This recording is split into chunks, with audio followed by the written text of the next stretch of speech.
بسم اللہ الرحمن الرحیم۔ آج انشاءاللہ العزیز ہم سورہ بقرہ کی آیت نمبر 121 سے لے کر 130 تک پڑھیں گے۔ اعوذ باللہ من الشیطان الرجیم، بسم اللہ الرحمن الرحیم۔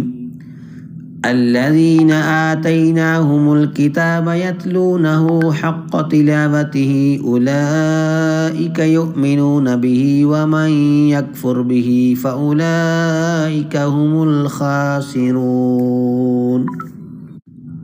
الذین وہ لوگ آتیناہم الکتاب جنہیں ہم نے دی ہے کتاب، یتلونہ اس کی تلاوت کرتے ہیں، حق کا تلاوت ہی جیسے حق ہے اس کی تلاوت کا، اولئک وہی لوگ، یؤمنون ایمان لاتے ہیں، بہی اس پر، ومن یکفر اور جو کوئی انکار کرتا ہے، بہی اس کا، فاولئک هم الخاسرون تو وہی لوگ خسارہ پانے والے ہیں۔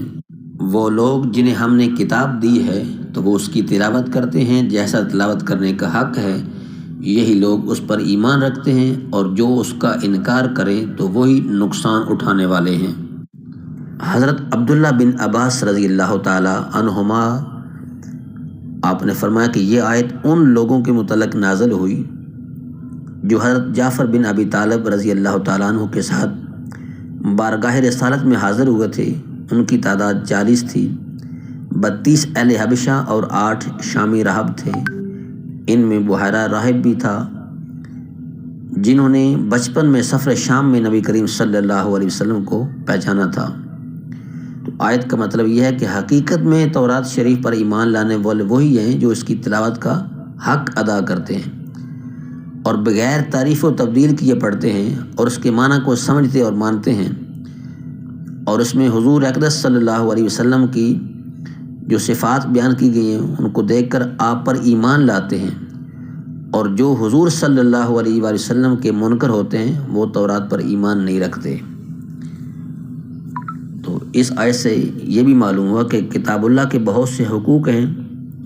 قرآن کا حق یہ ہے کہ اس کی تعظیم کی جائے، اس سے محبت کی جائے، اس کی تلاوت کی جائے، اسے سمجھا جائے، اس پر ایمان رکھا جائے اور اس پر عمل کیا جائے، اور اسے آگے دوسروں تک پہنچایا جائے۔ اور اس آیت میں خطاب جو ہے وہ امت محمدیہ صلی اللہ علیہ وسلم کو ہے کہ تمہارے پاس حق و ہدایت نبی کریم صلی اللہ علیہ وسلم لائے ہیں، تو تم ہرگز کفار کی خواہشات کی اتباع نہ کرنا۔ اگر ایسا کیا تو تمہیں کوئی عذاب الہی سے بچانے والا نہیں ہوگا۔ یا بنی اسرائیل اذکروا نعمتی التی انعمت علیکم وانی فضلتکم علی العالمین۔ یا بنی اسرائیل، اے بنی اسرائیل، اذکروا تم یاد کرو، نعمتی التی میری وہ نعمت جو انعمت میں نے انعام کی، علیکم تم پر، وانی فضلتکم علی العالمین اور بے شک میں نے فضیلت دی تم کو جہانوں پر۔ اے بنی اسرائیل یعنی اے یعقوب علیہ السلام کی اولاد، میرا وہ احسان یاد کرو جو میں نے تم پر کیا، اور جو میں نے تمہیں اس زمانہ کے سب لوگوں پر تمہیں فضیلت عطا فرمائی ہے۔ اس آیت میں ایک بار پھر بنی اسرائیل کو اللہ تعالیٰ کی نعمتیں یاد دلائی جا رہی ہیں تاکہ ان پر قائم کی گئی حجت جو ہے وہ مزید مضبوط ہو جائے۔ بنی اسرائیل چونکہ اپنے زمانے میں تمام لوگوں سے افضل تھے، کیونکہ یہ نبیوں کی اولاد تھے اور ان میں بہت سے صالحین بھی تھے، اب حضور اکرم صلی اللہ علیہ وآلہ وسلم کا انکار کر کے اور سرکشی کر کے ذلیل ہو گئے۔ تو اس سے معلوم ہوا کہ عزت حضور اقدس صلی اللہ علیہ وسلم کے قدموں سے وابستہ ہے۔ جو ان کا ہو گیا عزت پا گیا، اور جو ان سے پھر گیا وہ ذلیل ہو گیا۔ واتقوا يوما لا تجزي نفس عن نفس شيئا ولا يقبل منها عدل ولا تنفعها شفاعة ولا هم ينصرون۔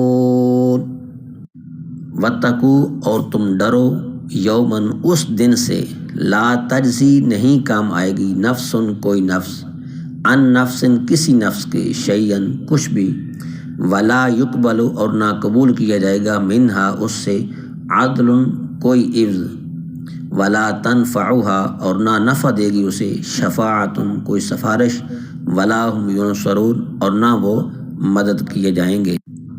فرمایا اور اس دن سے ڈرو جب کوئی جان کسی دوسرے جان کی طرف سے کوئی بدلہ نہ دے گی، اور نہ اس سے کوئی معاوضہ لیا جائے گا، اور نہ کافر کو سفارش نفع دے گی، اور نہ ہی ان کی مدد کی جائے گی۔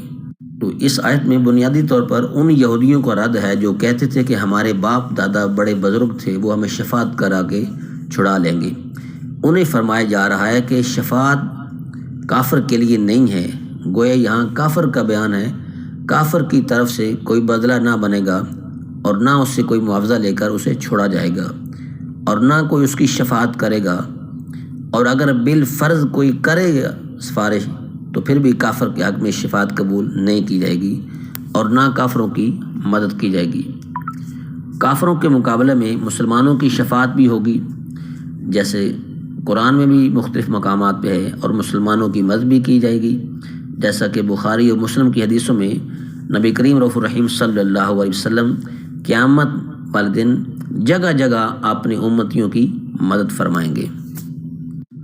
وَإِذِ ابْتَلَىٰ إِبْرَاهِيمَ رَبُّهُ بِكَلِمَاتٍ فَأَتَمَّهُنَّ قَالَ إِنِّي جَاعِلُكَ لِلنَّاسِ إِمَامًا قَالَ وَمِن ذُرِّيَّتِي قَالَ لَا يَنَالُ عَهْدِ الظَّالِمِينَ۔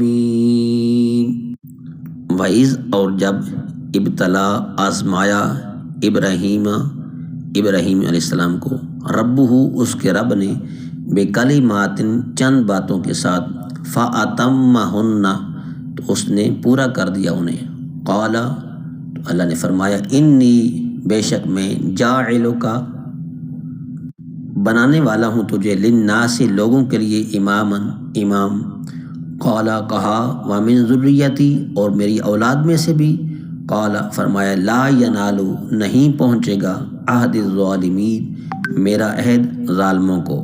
اور یاد کرو جب ابراہیم علیہ السلام کو اس کے رب نے چند باتوں کے ذریعے آزمایا تو اس نے انہیں پورا کر دیا، تو اللہ نے فرمایا میں تمہیں لوگوں کا پیشوا بنانے والا ہوں، لوگوں کا امام بنانے والا ہوں۔ تو ابراہیم علیہ السلام نے عرض کی، اور میری اولاد میں سے بھی، فرمایا، میرا عہد ظالموں کو نہیں پہنچتا۔ وَإِذِ ابْتَلَىٰ إِبْرَاهِيمَ رَبُّهُ، اور یاد کرو جب ابراہیم علیہ السلام کو اس کے رب نے چند باتوں کے ذریعے آزمایا۔ تو حضرت ابراہیم علیہ السلام کی آزمائش میں بہت سے شرعی احکام بھی تھے، اور راہ خدا میں آپ کی ہجرت، بیوی بچوں کا بیابان میں تنہا چھوڑنا، فرزند کی قربانی وغیرہ وغیرہ۔ تو ابراہیم علیہ السلام فَأَتَمَّهُنَّ، تمام امتحانوں میں، تمام آزمائشوں میں پورا اترے، اور اللہ تعالیٰ نے آپ علیہ السلام کو لوگوں کا پیشوا بنایا، تو آپ علیہ السلام خلیل اللہ قرار پائے، انبیاء کرام علیہ السلام کے باپ ہوئے، تمام دینوں میں آپ علیہ السلام کا تذکرہ ہوا، سب کے نزدیک محبوب ہوئے۔ تو اس سے یہ بھی معلوم ہوا کہ آزمائشیں اور تکالیف اللہ تعالیٰ کی طرف سے ہوتی ہیں، اور جو ان آزمائشوں پر پورا اترتا ہے وہ دنیا و آخرت میں انعامات کا مستحق قرار پاتا ہے۔ جب اللہ تعالیٰ نے حضرت ابراہیم علیہ السلام کو امامت کا مقام عطا فرمایا تو آپ علیہ السلام نے اللہ تعالیٰ سے اپنی اولاد کے لیے بھی عرض کیا، تو اس پر فرمایا گیا کہ آپ کی اولاد میں سے جو ظالم ہوں گے وہ امامت کا منصب نہ پائیں گے، کافر ہوئے تو دینی پیشوائی نہ ملے گی، اگر فاسق ہوئے تو نبوت نہ ملے گی، اور اگر قابل ہوئے تو اللہ تعالیٰ اپنے کرم سے جسے جو چاہے گا عطا فرمائے گا۔ اور اس آیت سے یہ بھی معلوم ہوا کہ کافر مسلمانوں کا پیشوا نہیں ہو سکتا اور مسلمانوں کو اس کی اتباع جائز بھی نہیں۔ اس سے یہ بھی معلوم ہوا کہ اپنی اولاد کے لیے دعا خیر کرنا سنت انبیاء ہے۔ اور اس سے آیت سے یہ بھی معلوم ہوتا ہے کہ اللہ تعالیٰ کوئی نعمت عطا فرمائے تو وہ اولاد کے لیے بھی اس کی خواہش کرنی چاہیے کہ جیسے مالک تو نے مجھے نعمت عطا فرمائی ہے، میں ہماری اولادوں کو بھی ایسی نعمتیں عطا فرما۔ جی آیت نمبر 125۔ وَإِذْ جَعَلْنَا الْبَيْتَ مَثَابَةً لِلنَّاسِ وَأَمْنًا وَاتَّخِذُوا مِن مَّقَامِ إِبْرَاهِيمَ مُصَلًّى وَعَهِدْنَا إِلَىٰ إِبْرَاهِيمَ وَإِسْمَاعِيلَ أَن طَهِّرَا بَيْتِيَ لِلطَّائِفِينَ وَالْعَاكِفِينَ وَالرُّكَّعِ السُّجُودِ۔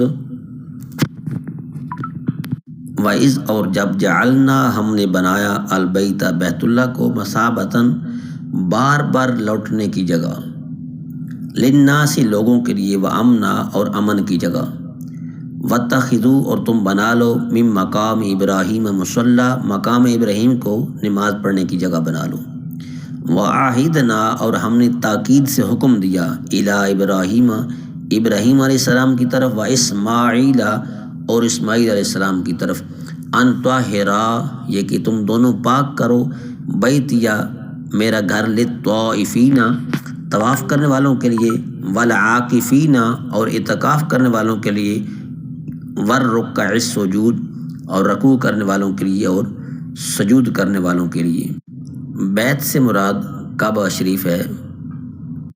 اور یاد کرو جب ہم نے بیت اللہ کو لوگوں کے لیے بار بار لوٹ کر آنے کی جگہ اور امن والا بنایا، اور تم ابراہیم علیہ السلام کے کھڑے ہونے کی جگہ کو نماز کا مقام بناؤ، اور ہم نے ابراہیم علیہ السلام اور اسماعیل علیہ السلام کو تاکید فرمائی کہ میرا گھر طواف کرنے والوں کے لیے اور اعتکاف کرنے والوں اور رکوع و سجود کرنے والوں کے لیے خوب پاک صاف ستھرا رکھو۔ یہاں وَإِذْ جَعَلْنَا الْبَيْتَ، بیت سے مراد جو ہے جو کعبہ شریف مراد ہے، بیت سے مراد کیا ہے؟ کعبہ شریف، اور اس میں تمام حرم شریف داخل ہے۔ اور آگے مثابۃ للناس، مثابہ سے مراد، مثابتاً یہ جو لفظ ہے اس سے مراد ہے بار بار لوٹنے کی جگہ۔ یہاں مسلمان بار بار لوٹ کر حج اور عمرہ زیارت کری جاتے ہیں، اور جو نہ جا سکے وہ اس کی تمنا جو ہے ضرور کرتے ہیں۔ اور امن بنانے سے مراد یہ ہے کہ حرم کعبہ میں قتل و غارت حرام ہے، یا یہ کہ وہاں شکار تک کو امن ہے، یہاں تک کہ حرم شریف میں شیر بھیڑیے کا بھی شکار کا پیچھا نہیں کرتے بلکہ چھوڑ کر لوٹ جاتے ہیں۔ اور ایک قول یہ ہے کہ مومن اس میں داخل ہو کر عذاب سے معمون ہو جاتا ہے۔ حرم کو حرم اس لیے کہا جاتا ہے کہ اس میں قتل، ظلم اور شکار حرام اور ممنوع ہے۔ اگر کوئی مجرم بھی داخل ہو جائے تو وہاں سے کچھ نہ کہا جائے گا۔ وَاتَّخِذُوا مِن مَّقَامِ إِبْرَاهِيمَ مُصَلًّى اور تم ابراہیم علیہ السلام کے کھڑے ہونے کی جگہ کو نماز کا مقام بناؤ۔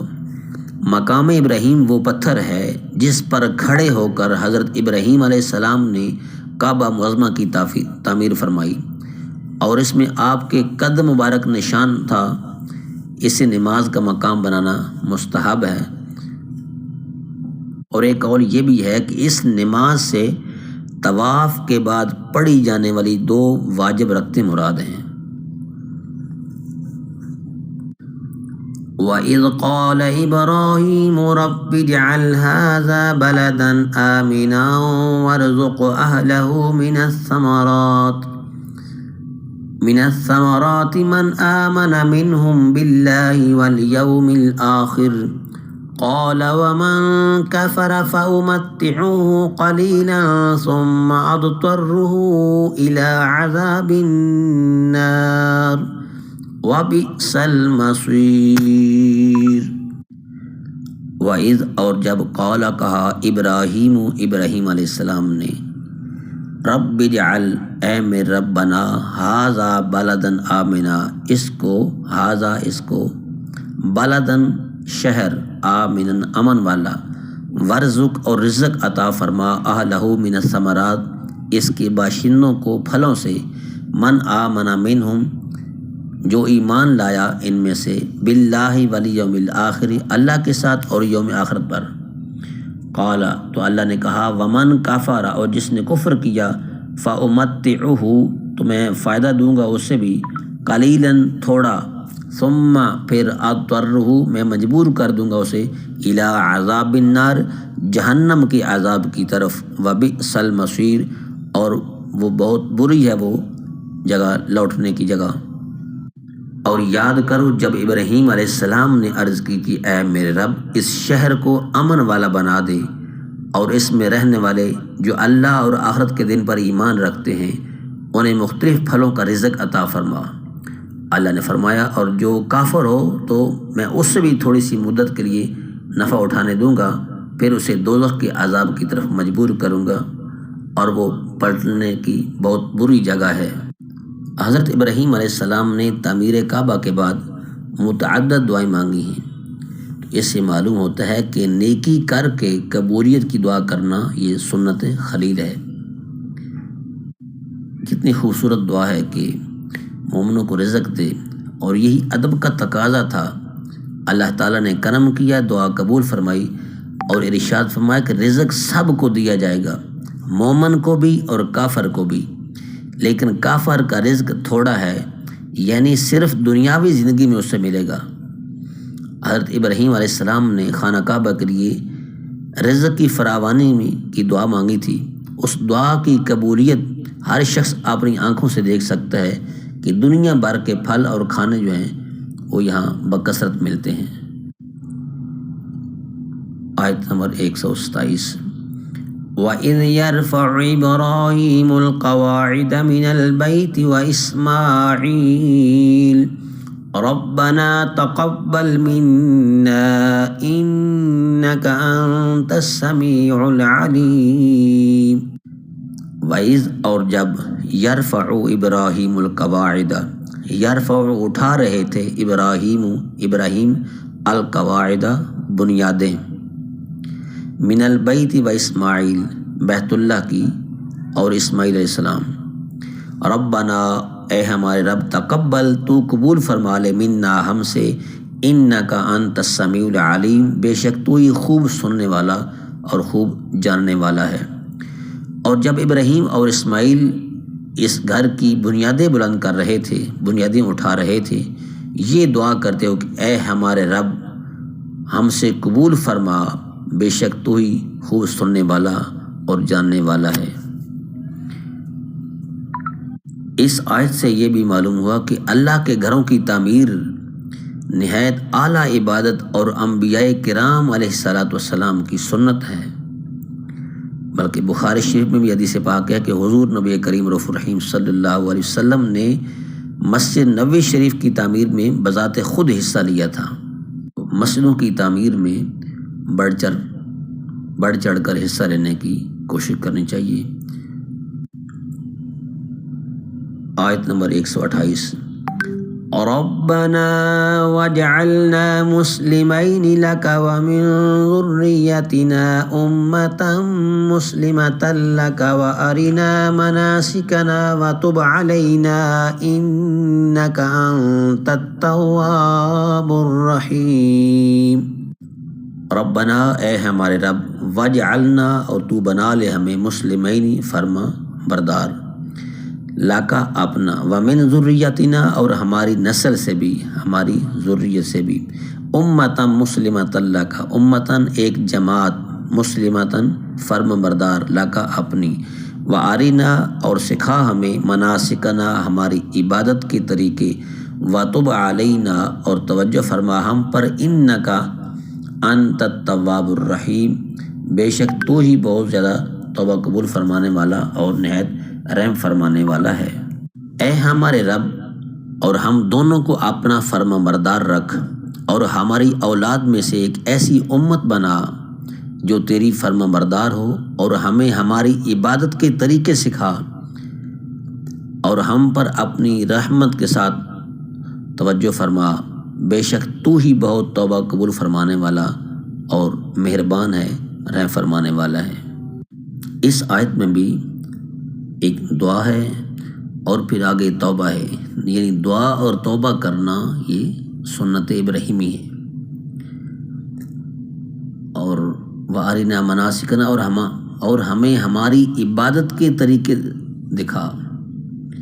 تو معلوم ہوا کہ عبادت کے طریقے سیکھنا حضرت ابراہیم علیہ السلام کی سنت ہے۔ اس کے لیے بھی دعا کرنی چاہیے اور کوشش بھی کرنی چاہیے۔ بغیر طریقہ سیکھی عبادت کرنا اکثر عبادت کو ضائع کرتا ہے۔ حضرت انس بن مالک رضی اللہ تعالیٰ عنہ سے آپ سے روایت بھی ہے کہ رسول کریم صلی اللہ علیہ وآلہ وسلم نے ارشاد فرمایا کہ ہر مسلمان پر علم سیکھنا فرض ہے، یعنی فرض عبادت کا طریقہ اور مسائل سیکھنا یہ اسی میں داخل ہیں۔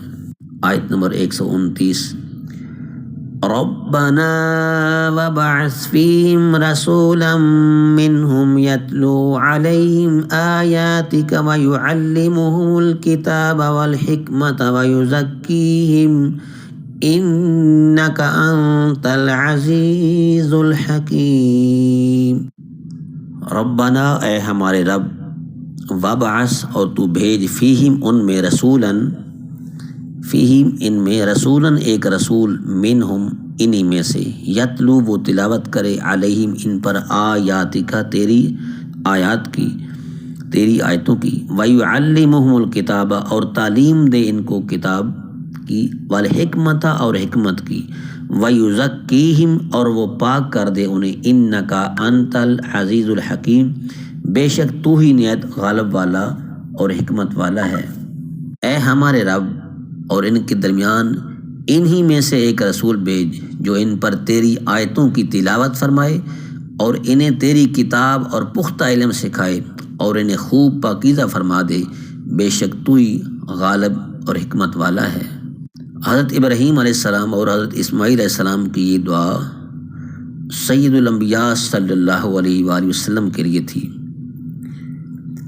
حضرت ابراہیم علیہ السلام اور حضرت اسماعیل علیہ السلام نے یہ دعا کی کہ یا رب عز و جل اپنے حبیب نبی آخر الزمان صلی اللہ علیہ وسلم کو ہماری نسل میں ظاہر فرما اور یہ شرف ہمیں عنایت فرما۔ یہ دعا قبول ہوئی اور ان دونوں بزرگوں کی نسل میں حضور پرنور صلی اللہ علیہ وسلم کی تشریف آوری ہوئی۔ وہ ایک حدیث پاک میں بھی آتا ہے نا کہ حضور نے فرمایا کہ میں دعائے ابراہیم ہوں اور بشارت عیسیٰ ہوں، تو اس طرح کی حدیث پاک ہے۔ تو ابراہیم علیہ السلام نے نبی آخر الزمان صلی اللہ علیہ وسلم کی تشریف آوری کے لیے دعا مانگی تھی۔ وَيُعَلِّمُهُمُ الْكِتَابَ وَالْحِكْمَةَ اور انہیں تیری کتاب اور پختہ علم سکھائے۔ تو آیت میں کتاب سے مراد قرآن پاک ہے اور اس کی تعلیم سے اس کے حقائق اور معنی کا سکھانا مراد ہے، اور حکمت میں سنت، احکام شریعت اور اسرار و رموز وغیرہ سب اس میں داخل ہیں۔ تو حضرت ابراہیم علیہ السلام نے حضور اقدس صلی اللہ علیہ وسلم کے متعلق بہت سی دعائیں مانگی جو رب تعالیٰ نے قبول فرمائی۔ اور اس آیت میں رسول کے 3 فرائض گنوائے جا رہے ہیں۔